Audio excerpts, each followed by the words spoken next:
I caught my partner deleting all the photos of me from his social media after his ex reached out. Hi Reddit. Throwaway because my boyfriend follows my main and honestly, I don't even know where to start. I feel like my head is going to explode just typing this out.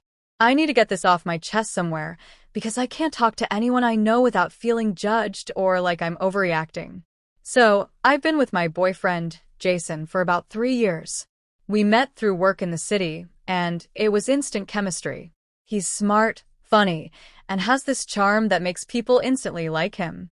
I've always been a little more cautious, but with him, I felt safe letting myself fall. I really loved him, and I thought we had a normal, happy relationship. We've lived together for 2 years in a small apartment downtown. From the outside, I think people would say we're that couple, the kind that posts cute photos occasionally, goes on trips together, and generally looks happy. But recently, I've started noticing small things that just don't sit right. It started a few months ago. Jason has always been private with his phone and social media. He doesn't post much, and he never tags people. I thought it was just his personality, and I never really cared. But I began noticing him scrolling his phone a lot more, sometimes laughing quietly or smiling at nothing. When I asked him about it, he said he was just catching up on messages. I brushed it off, but I felt a little twinge of unease.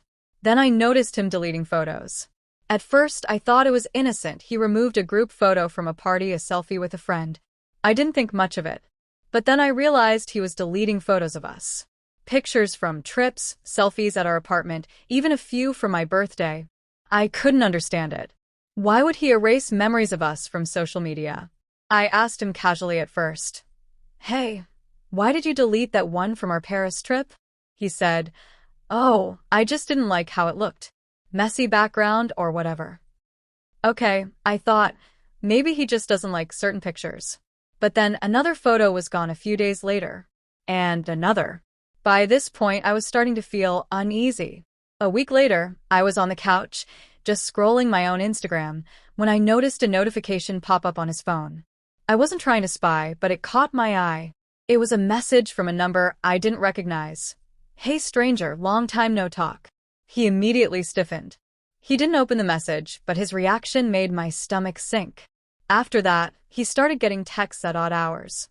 He would hide his screen or take his phone to another room when I was nearby. I tried to tell myself I was being paranoid, but a small voice in my head kept whispering that something wasn't right. Then came the moment I can't get out of my head. A few nights ago, I came home early from work because I had a migraine and just needed a few hours to lie down. Jason was sitting on the couch, scrolling through his phone. I noticed he was going through our old Instagram photos, and then suddenly, he started deleting them. All of them. One by one, photos of us together disappeared. I froze. My heart started pounding. I didn't know what to do. He sensed me standing there and quickly locked his phone. Hey, what are you doing home so early? He asked, trying to smile casually. I couldn't even speak. I left the room without saying anything and just sat on the bed, staring at the wall. My mind was racing. Why would he delete our memories? What was happening that I didn't know about? And then my thoughts went to his ex, Emily.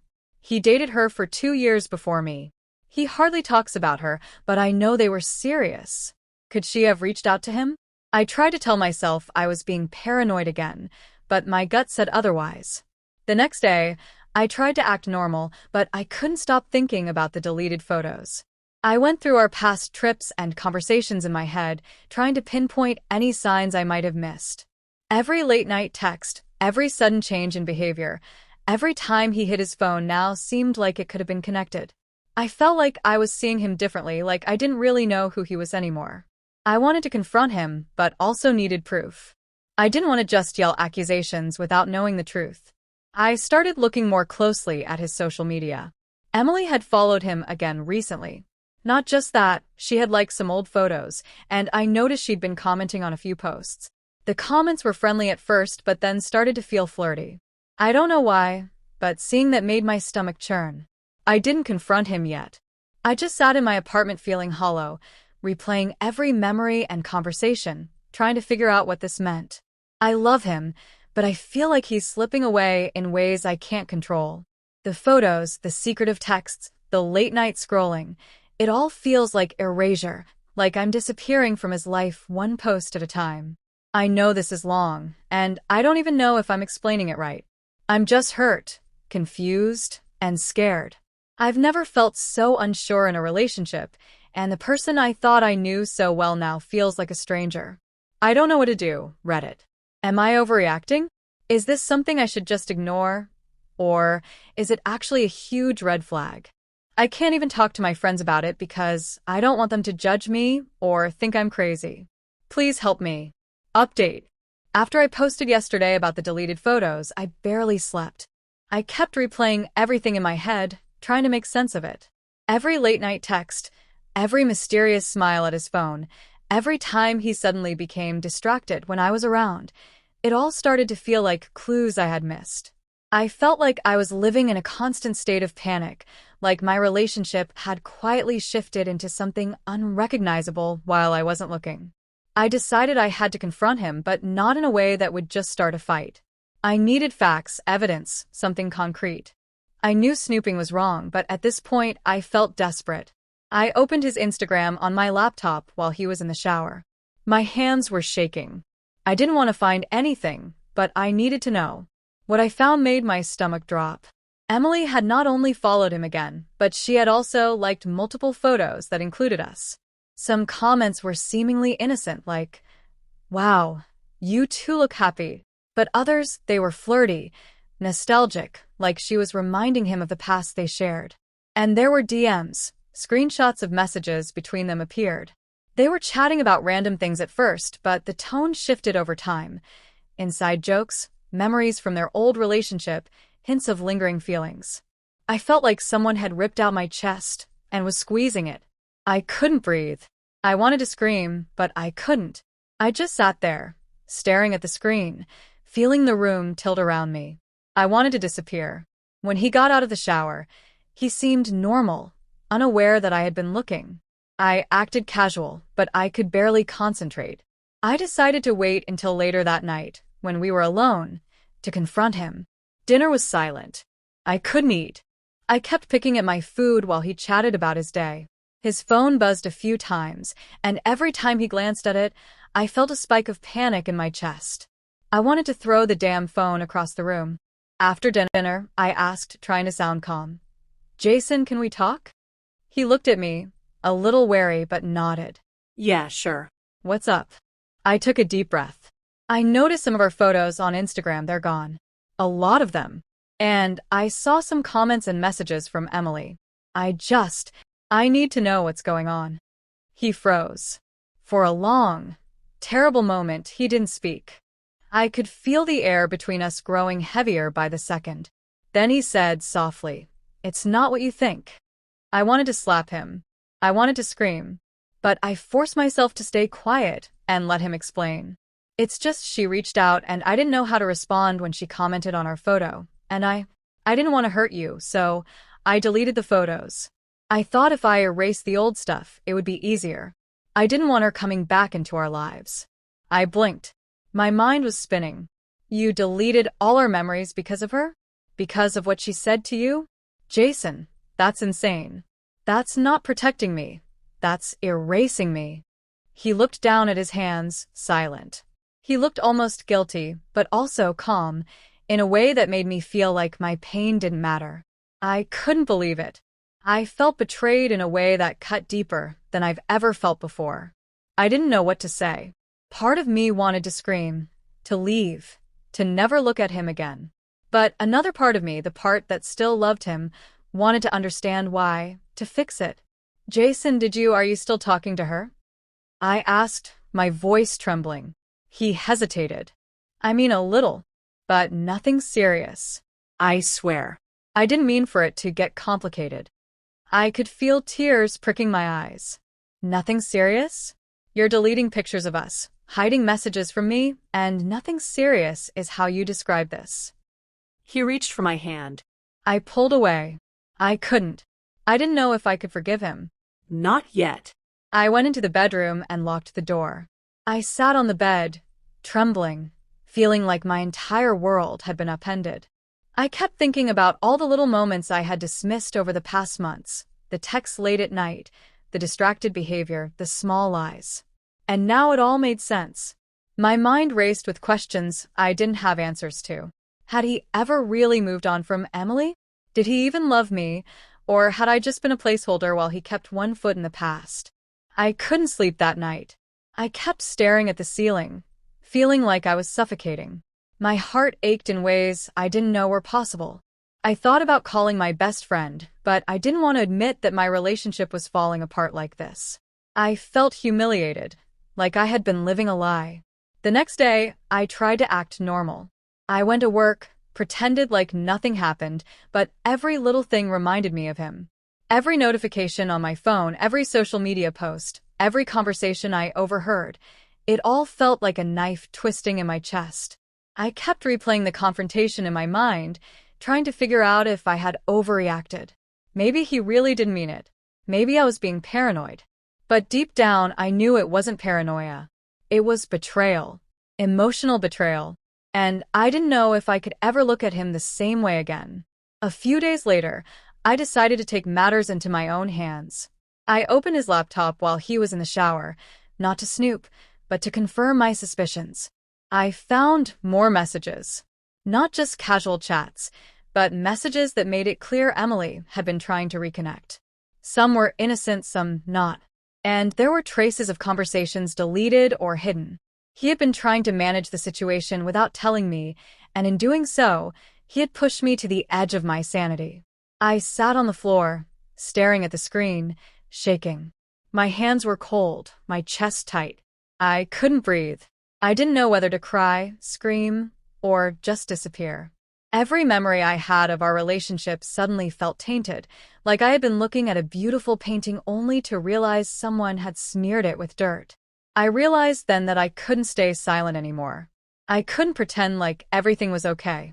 But I also didn't know how to confront him without destroying the last threads of trust we had left.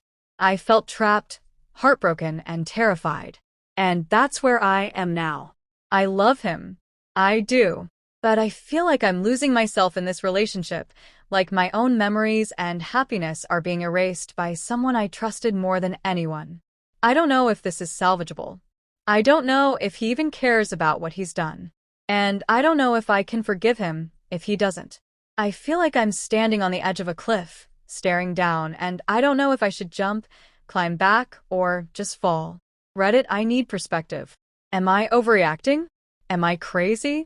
Or is this actually as bad as it feels? I feel like I'm losing my mind over someone I thought I could trust with everything. Update. Reddit, I finally did it. I finally had the conversation I'd been avoiding, the one I knew could change everything. Or end it. I couldn't keep pretending anymore. I couldn't keep feeling like I was competing with a ghost from his past. I sat him down in the living room, forcing myself to stay calm. My hands were shaking, my heart pounding, but I needed to hear the truth straight from him. No excuses, no evasions. Just honesty. Jason, I said, trying to steady my voice, we need to talk. Really talk. I need to know where we stand. What's in your heart? He looked at me, his expression unreadable. Okay, he said softly. I know this isn't easy. I took a deep breath. I've seen the messages. I've seen how much space you've been giving her in your life, in your thoughts. I can't pretend anymore. So tell me, do you still have feelings for her? He hesitated, and I knew before he even spoke that the answer would change everything. I do, he admitted finally, his voice quiet, almost ashamed. I don't want to hurt you, and I don't want to lose you. But yes, there are lingering feelings. I care about her. Maybe more than I should. The words hit me like a punch to the chest. My vision blurred, my stomach dropped. I couldn't breathe. Everything I had felt for him, the love, the trust, the late-night laughter, the small shared moments, suddenly felt fragile, like glass shattering beneath my hands. You love her, I whispered, my voice cracking. Even after everything we've built, you still think about her? He nodded slowly, unable to look me in the eye. I'm so sorry. I never wanted it to be like this. I didn't want to hurt you. I tried to push it down, tried to ignore it, tried to, I don't know, be with you completely. But it's still there. I can't lie to you, not anymore. I felt the air leave my lungs. My chest ached, my throat burned. I wanted to scream, to cry, to throw something across the room. But I couldn't. I just stared at him, silent, as the truth settled between us like a heavy, suffocating fog. So, what does that mean? I asked finally, my voice trembling. Does that mean you're going to keep me in your life while your heart belongs to her? He shook his head. I don't know. I want to be with you. I really do. But I can't deny what I feel. And I understand if you can't stay. I understand if this changes everything. I swallowed hard, fighting the tears that threatened to spill. I had known deep down that it might come to this. But hearing it finally out loud, it was worse than I imagined. I stood up. My legs felt like lead, but I moved toward the bedroom. I opened my suitcase and started packing my things. Clothes, toiletries, small mementos. I grabbed everything I could carry without thinking, my hands shaking as I shoved things into the bag. Jason followed me, his face pale, desperate. Wait, don't do this, he said, his voice pleading. We can work through it. I can work through it. I love you. You can't, I interrupted, tears streaming down my face. You can't just work through it when half your heart is somewhere else. I can't compete with the memory. I can't be second to someone you can't forget. He reached for my hand. I pulled it back sharply. I loved you, Jason. I really did. But I can't stay. Not like this. Not with this hanging over us. Not with you holding on to her. I zipped up my bag and slung it over my shoulder. I walked to the door, my heart breaking with every step. He tried to speak, but I shook my head. This is goodbye, I said quietly. I hope one day you figure out what you really want. But I can't wait around for that. I deserve someone who's fully here. Not someone divided, not someone who still loves someone else. He didn't stop me. He just stood there, silent, watching me leave. I could hear him inhale sharply, but no words came out. And for the first time in months, I felt free. The air outside hit my face like a cold splash of reality. My chest ached, my hands shook, but I was moving forward. I didn't know what the future held, and I didn't know if I'd ever trust someone like that again. But I knew one thing. I had chosen myself. I took a deep breath and walked to my car. Every step felt heavy, every heartbeat like a drum of sorrow. But it was my decision, my choice. And for the first time in a long time, it was mine. When I finally got to my friend's apartment, I collapsed onto the couch, exhausted, shaking, crying, and yet a part of me felt lighter. Lighter than I had in months. I had loved him fiercely, but love wasn't supposed to hurt like this. Not like this, and not when the other person isn't fully committed. I don't know what comes next. I don't know if I'll ever see Jason again, or if we'll reconcile in the future. I don't even know if I'll feel ready to love someone else. But I know this. I survived. I chose myself. And that Reddit, that is worth something. Update. The moment I stepped into my friend's apartment, kicked off my shoes, and just sat there, it hit me. No expectations. No half-hearted love. No lingering shadows from Jason. Just me. For the first time, I wasn't defined by someone else's emotions, someone else's mistakes. I was just free. My friend, Lila, had been endlessly supportive. She never pried, never asked questions I wasn't ready to answer. She made me laugh again, reminded me of little things I'd forgotten I loved, like old records, messy pancakes, and binge-watching shows without thinking about sharing the remote. It was a slow, tentative kind of healing. I didn't have to force myself to be strong. I just allowed myself to feel every ache, every pang, every sharp edge of heartbreak. And after weeks, the edge dulled. Then he appeared. Not like a storm, not like someone crashing into my life. Just quietly, unassumingly. Lila's brother, Ben. He had a routine, his morning walk through the neighborhood, always stopping at the little cafe on the corner before heading to his sister's apartment. Every morning, like clockwork, he brought her coffee upstairs. Latte, black, cappuccino, whatever she wanted that day. I never really thought much of it. I just noticed the sound of the door opening, the faint aroma of coffee drifting through the hall, and Lila's laughter carrying into the apartment. Until one morning, he walked in and saw me. Not just glimpsed me like another person in the hallway, but really saw me, sitting on the couch with messy hair, my favorite hoodie, my half-empty mug of tea. "Morning," he said, a little awkwardly. "I, brought an extra. Thought you might want one too." It was such a small gesture, but it felt huge.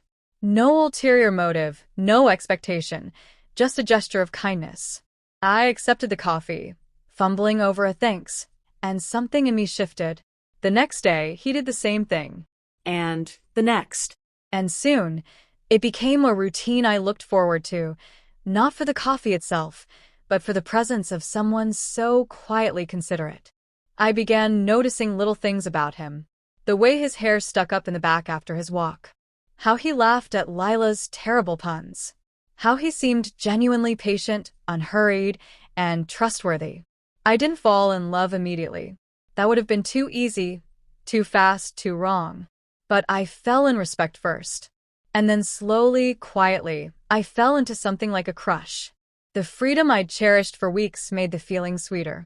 This wasn't dependency. This wasn't replacing one attachment with another. This was me noticing someone new while fully inhabiting my own life. I started doing little things differently. Walking instead of driving. Reading instead of scrolling. Making small plans for myself, not for anyone else. I began to like the rhythm of my own days. My freedom became a companion, steady and comforting, while Ben became a quiet, friendly presence I didn't feel guilty for enjoying. And then the past tried to claw its way back. Jason. I found out through mutual friends that Emily, his ex, the one who had haunted our relationship, was gone. Ghosted him. She'd moved on, found someone new, and apparently had no interest in lingering around.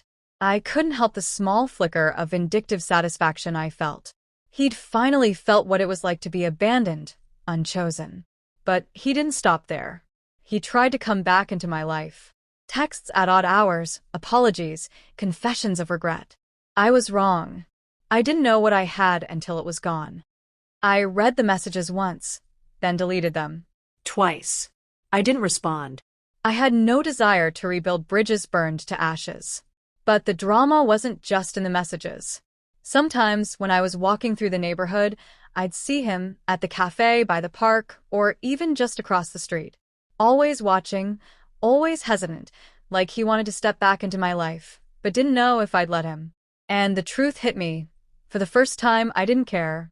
Not because I didn't love him once. Not because I didn't ache at the memory. But because I had learned something vital. I could survive heartbreak. I could choose myself. I could find quiet joy, small kindness, and connection without sacrificing my freedom. Ben became an anchor in that truth. Not a replacement for Jason, not a bandage for my wounds, just a presence that made my life feel lighter. One morning, I noticed him lingering by the doorway, waiting for me to come out. His usual shy smile was there, but so was a spark I hadn't seen before. "Hey," he said, handing me the latte. "Thought you might want this before your morning chaos starts." I laughed softly, feeling the tight knot of stress loosen a bit. "Thanks," I said, sipping the coffee. And in that moment, I realized something that scared me and thrilled me at the same time. I liked this. I liked him. And I liked myself. No drama, no guilt, no shadows from the past. Just coffee, sunlight, and the simple joy of being alive. And Jason? He remained a ghost from a life I had already left behind. A reminder of what I had survived, what I had endured, and most importantly, what I would never allow again. Update. I need to share this because it still feels surreal and honestly a little like something out of a movie. One morning, Ben brought me coffee as usual, but this time he didn't just hand it over. He sat down beside me on the couch, casually, like it wasn't a big deal, but my heart immediately disagreed. We started with our usual small talk, joking lightly about the weather, the neighborhood, nothing serious. But then our conversation slowed, and there was this silence. Not uncomfortable, not forced. Just a quiet that made my chest ache and my stomach flip. We kept glancing at each other. Long, lingering looks that said more than words ever could. Then, almost imperceptibly, he leaned a little closer. I didn't pull away. My own heart seemed to push me forward. And then our lips met. It was soft at first, careful, like we were both testing the water. I could feel the warmth of his hand near mine, the subtle brush of his shoulder. Time seemed to slow. The world outside the apartment, all the stress, all the heartbreak, melted away. It was just us, a perfect, quiet moment that I didn't want to end. But then reality came crashing back. Lila opened the door. Her eyes widened, and I froze mid-kiss. Ben pulled back too, both of us caught in this awkward, utterly human moment.